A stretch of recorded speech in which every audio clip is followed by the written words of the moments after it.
Dixième, nous avions David Vive et à la 7e place, Jason Ravet.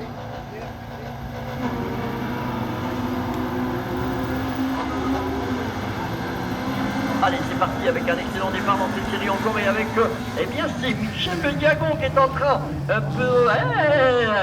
attention, est-ce que Michel Le Diagon va pouvoir conserver cet avantage? Il est vrai que tout à l'heure, il avait quand même démontré qu'il était présent. Hein.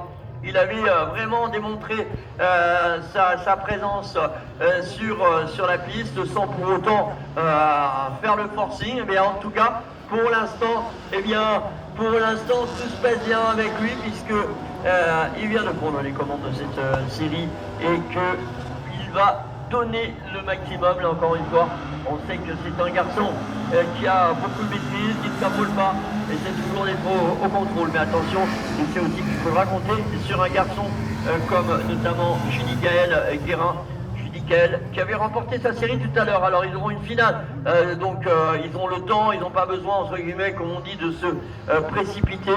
Et le principal étant d'assurer la qualification pour disputer la finale de ce soir. En tout cas, pour l'instant, les choses se passent plutôt très bien dans cette série.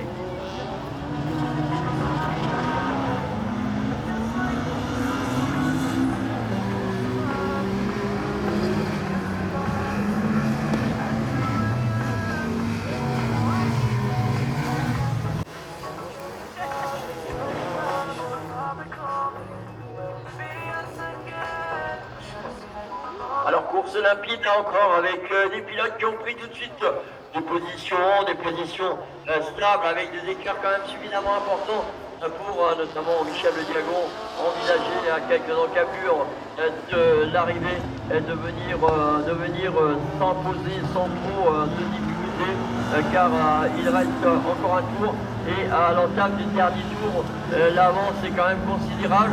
Et comme je vous disais tout à l'heure en préambule de cette journée, c'est vrai que sur la partie haute, le virage à gauche au bout de la ligne droite d'arrivée, eh bien c'est un passage qui est très technique et eh bien je pense que les pilotes ont compris qu'il ne fallait pas non plus trop s'enflammer sur ce passage parce qu'il était très facile de partir à la faute.